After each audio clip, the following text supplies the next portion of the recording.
Hello everyone, I hope आप लोग सब ठीक होंगे। आज हम लोग डिस्कस करने जा रहे हैं पोस्ट कॉलोनियलिज्म। आज के लेक्चर में हम लोग डिस्कस करेंगे what is post colonialism, main और major theorist of post colonialism and key concepts of post colonialism. तो चलिए आज का लेक्चर हम स्टार्ट करते हैं। Post colonialism, what is post colonialism? Post का मतलब है आफ्टर, कॉलोनियलिज्म आफ्टर कॉलोनियलिज्म। तो post colonialism is the after maths of colonialism, कि कॉलोनियलिज्म के बाद का जो प्रोसेस था, जो अमल था, उसके बारे में डिस्कस करना। The effects of imperialism on Africa, Asia and America, उनके क्या असरात थे वो डिस्कस करना, इसे कहते हैं पोस्ट कॉलोनियलिज्म। ये क्रिटिकल एनालिसिस है। एक्चुअल में पोस्ट कॉलोनियलिज्म एक क्रिटिकल एनालिसिस है हिस्ट्री का, कल्चर का, लिटरेचर का and modes of discourse on the third world countries. ये जो अफ्रीका, एशिया और अमेरिका है, इनके ऊपर जो इम्पीरियलिज्म के इफ़ेक्ट्स थे उनको डिस्कस करता है, इनकी हिस्ट्री पे, इनके कल्चर पे, इनके लिटरेचर पे और डिस्कोर्स पे, जिन्हें थर्ड वर्ल्ड कंट्रीज़ कहा जाता है। सो इसका मेन कंसर्न, तीन मेन चीज़ें थी जो पोस्ट कॉलोनियलिज्म का कंसर्न थी। उसमें नंबर 1 पे है कॉलोनाइजेशन, ये कॉलोनीज बनने का प्रोसेस, उनका असर। देन डीकॉलोनाइजेशन, कि किस तरह से कॉलोनीज जब ख़त्म हुई तो उसका प्रोसेस, कॉलोनीज के ख़त्म होने का process. And then new colonising process, कि जो कॉलोनीज तो ख़त्म हो गई लेकिन फिर भी जो वो असर, जो इम्पीरियलिस्ट इफ़ेक्ट है उन कॉलोनीज़ पर या उन एरियाज़ पर जहाँ पर कॉलोनीज़ रहीं, उसके बारे में डिस्कस करना। तो ये तीन मेन कंसर्न्स हैं पोस्ट कॉलोनियलिज्म के, जिसमें नंबर 1 पे है colonisation, then decolonisation and then new colonising process. So post colonialism discuss करता है कल्चर्स के अंदर जो इंटरसेक्शन हुई, कि किस तरह से मल्टी कल्चरलिज्म वजूद में आया, कि एक से ज़्यादा कल्चर जब आपस में मिले तो उसके नतीजे में मल्टी कल्चरलिज्म वजूद में आया, उसको डिस्कस करना। पोस्ट कॉलोनियलिज्म एनालाइज करता है metaphysical, ethical and political concerns about cultural identity, gender, nationality, race, ethnicity, subjectivity, language and power। इन सब चीज़ों पे कॉलोनी का जो इफ़ेक्ट था, कॉलोनियलिज्म इफ़ेक्ट जो था, उसको एनालाइज करती है, उसको डिस्कस करती है पोस्ट कॉलोनियलिज्म। और पोस्ट कॉलोनियल लिटरेरी क्रिटिसिज्म ये अपोज करती है उन यूनिवर्सल क्लेम्स ऑफ लिटरेचर, जो कॉलोनियलिस्ट के यूनिवर्सल क्लेम्स हैं लिटरेचर पर, उन्हें अपोज करती है। जो कॉलोनियल सिंपथीज़ हैं लिटरेचर के अंदर, उन्हें अपोज करती है और उन्हें रिप्लेस करती है, मेटा नैरेटिव को रिप्लेस करती है काउंटर नैरेटिव के साथ, जो काउंटर नैरेटिव ऑफ रेजिस्टेंस है। मेटा नैरेटिव किसे कहते हैं? वो नैरेटिव जो कहानियाँ एक डिस्कवर्ड स्टोरी बता रहा हो, अपनी इमेजिनेशन से, अपने तसव्वुर से स्टोरी को बता रहा हो, जबकि काउंटर नैरेटिव वो रेजिस्टेंस शो करता है।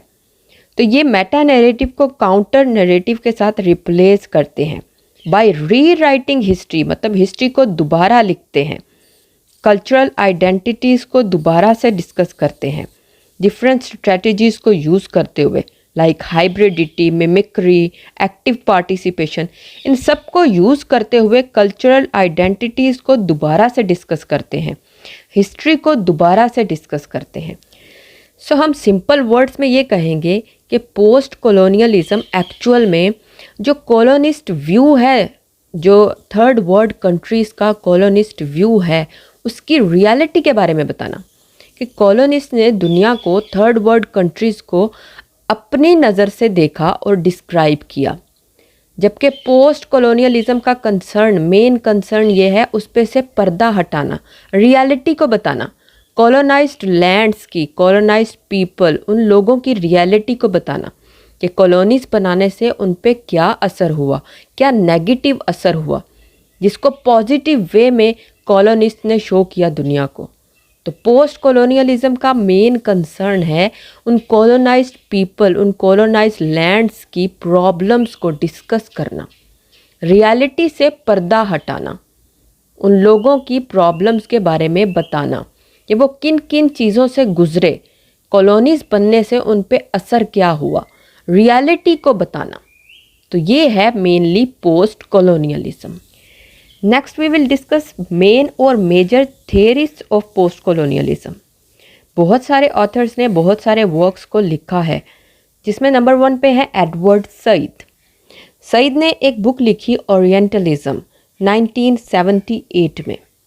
एडवर्ड सईद को फाउंडर कहा जाता है पोस्ट कॉलोनियल थ्योरी का।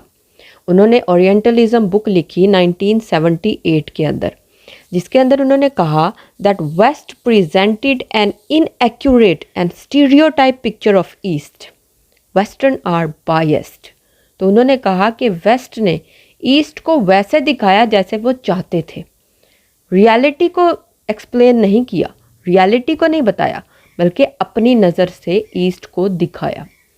उन्होंने 2 वर्ड्स यूज़ किए हैं, the Orient and the oxidant. The Orient is the other, वो लोग जो माइनर हैं वेस्ट की नज़र में। ईस्ट को द ओरिएंट कहा है, जो वेस्ट की नज़र में माइनर हैं, जिन्हें द अदर कहा गया है।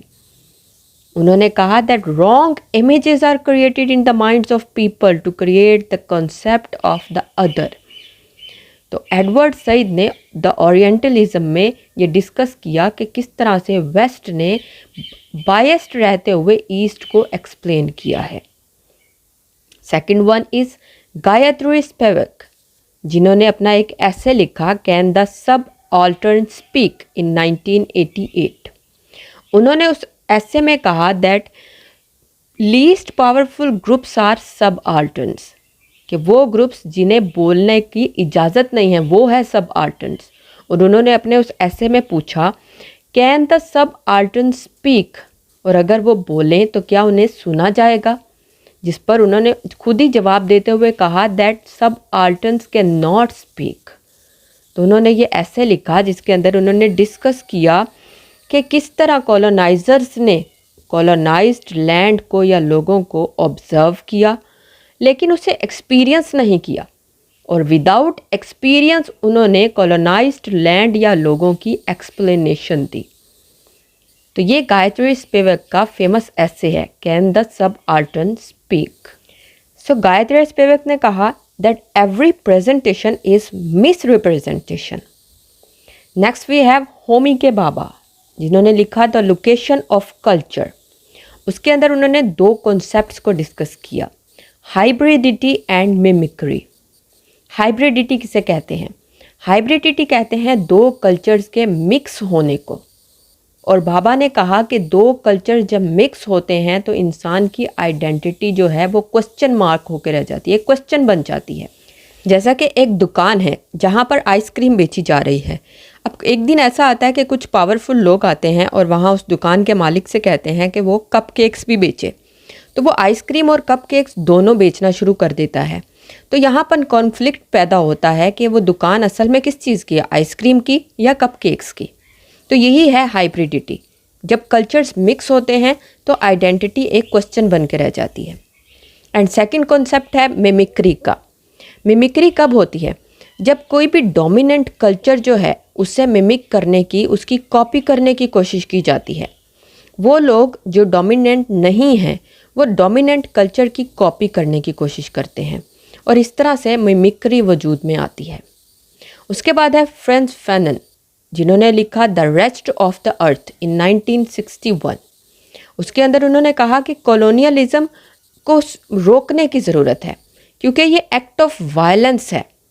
जैसा कि आपका घर है, वहाँ पर कुछ पावरफुल लोग आएँ और उसको आपसे हथिया कर वहाँ पर अपनी जगह बना लें और आपको नौकर बनाकर रख लें, तो आपको चाहिए कि आप अपना घर वापस लेने की कोशिश करें। तो ये है फ्रांस फैनन का main concept. Next we have the key concepts in post colonialism, जिसमें नंबर 1 पर है अदरिंग। अदरिंग के अंदर हमारे पास 2 कॉन्सेप्ट्स हैं, exotic other and demonic other. Exotic other का क्या मतलब है? एग्जॉटिक अदर का मतलब है जो कॉलोनाइज्ड लोग हैं उनको एलियंस की तरह शो करना, मतलब ऐसे शो करना जैसे वो बहुत कोई स्ट्रेंज चीज़ें हैं, एलियंस हैं। एंड डिमोनिक अदर मतलब उन कॉलोनाइज्ड लोगों को नेगेटिव वे में शो करना, इन्फीरियर दिखाना, एवल दिखाना, गलत तरीके से प्रेजेंट करना। तो ये है अदरिंग का कॉन्सेप्ट। उसके बाद है डायास्पोरा।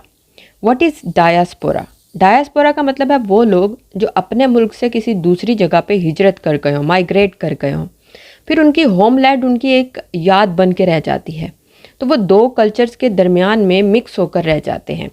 वो अपने कल्चर को अपनी मेमोरी में याद रखते हैं लेकिन न्यू कल्चर के अंदर जाकर रहना शुरू कर देते हैं। उसे कहते हैं diaspora. People who have been displaced और dispersed from their homelands. Next, hybridity and mimicry. उसका कॉन्सेप्ट मैं ऑलरेडी आपको दे चुकी हूँ। After hybridity we have double consciousness, a major concept. Double consciousness का मतलब ये है कि अपने दिमाग में किसी और को रखते हुए कि वो मेरे बारे में क्या सोचता है उस तरह से अपने आप को कंसीडर करना। जैसा कि ब्लैक स्किन है तो काले लोग ये अपने आप को ये शो करते हैं कि किस तरह से अंग्रेज़ गोरे उनको कैसे देखते हैं, तो वो उनकी नज़र से, उनकी इमेजिनेशन से अपने आप को कंसीडर करते हैं, तसव्वुर करते हैं। ये है डबल कॉन्शियसनेस। ये वो अपने दिमाग उनका है, ब्लैक स्किन कालों का दिमाग है, लेकिन सोच उनकी क्या है कि गोरे उनको किस तरह से देख रहे हैं, किस तरह से प्रेजेंट कर रहे हैं। तो ये है डबल कॉन्शियसनेस। उसके बाद सब आल्टर्न के बारे में मैं आपको बता चुकी हूँ पहले। Then we have history. History के अंदर हम डीकोलोनाइजेशन का कॉन्सेप्ट देखते हैं कि कई सालों की इम्पीरियलिस्ट पावर के बाद, इम्पीरियलिस्ट सप्रेशन के बाद हम देखते हैं कि किस तरह से थर्ड वर्ल्ड नेशंस ने अपना इंटरेस्ट शो किया। लिटरेचर के ज़रिए कॉलोनाइजर्स और कॉलोनिस्ट किस तरह से कॉलोनाइज्ड लोगों को दिखा रहे थे। उसके बाद डीकोलोनाइजेशन के बाद जो थर्ड वर्ल्ड नेशन के राइटर्स हैं उन्होंने अपना इंटरेस्ट शो किया और अपने कई वर्क्स लिखना शुरू किए जिससे उन्होंने अपनी हिस्ट्री को, अपनी प्रॉब्लम्स को डिस्कस किया, अपनी आइडेंटिटी के बारे में बात की, अपनी रेजिस्टेंस के बारे में बात की। इसे हम कहेंगे एंटी कॉलोनियल राइटिंग, जिसके अंदर राइटर्स ने उन रियलिटीज़ को दिखाया, उन रियलिटीज़ को शो किया, उन्हें प्रेजेंट किया कि असल रियलिटी क्या है। उसके बाद है नेशन। पोस्ट कॉलोनियल राइटर वो कॉन्शियस थे कि नेशन बिल्डिंग में उनका रोल क्या है। उनको पता था कि किस तरह से उन्होंने जो कॉलोनिस्ट व्यू है उसको उस पे से पर्दा हटाना है, किस तरह से उन्होंने रियलिटी को दुनिया के सामने लेकर आना है। और हमारा लास्ट की कॉन्सेप्ट है रेस, जो कि मेन बेसिस है डिस्क्रिमिनेशन और डिसएम्पावरमेंट की। White race, black race. तो यहाँ पर हम एक डिस्क्रिमिनेशन देखते हैं कि किस तरह से जो काले लोग हैं उनके वर्क्स को, उनकी आइडेंटिटी को मिस रिप्रेजेंट किया जाता है या उनको इतने ज़्यादा इम्पोर्टेंस नहीं दी जाती, जबकि जो गोरे हैं, जो अंग्रेज़ हैं, उनको मेनली यूरोपियंस भी कंसीडर किया जाता है या मेनली फर्स्ट वर्ल्ड कंसीडर किया जाता है। तो ये रेस भी बहुत प्रॉब्लमेटिक सिचुएशन क्रिएट करती है लिटरेचर के अंदर भी और ओवरऑल भी। तो ये हमारे कुछ की कॉन्सेप्ट्स हैं पोस्ट कॉलोनियलिज्म। ये था हमारा आज का लेक्चर। उम्मीद है आपको समझ आई होगी। आज के लिए इतना ही। मैं मिलूंगी अपनी नेक्स्ट वीडियो में। तब तक के लिए खुदा हाफिज़।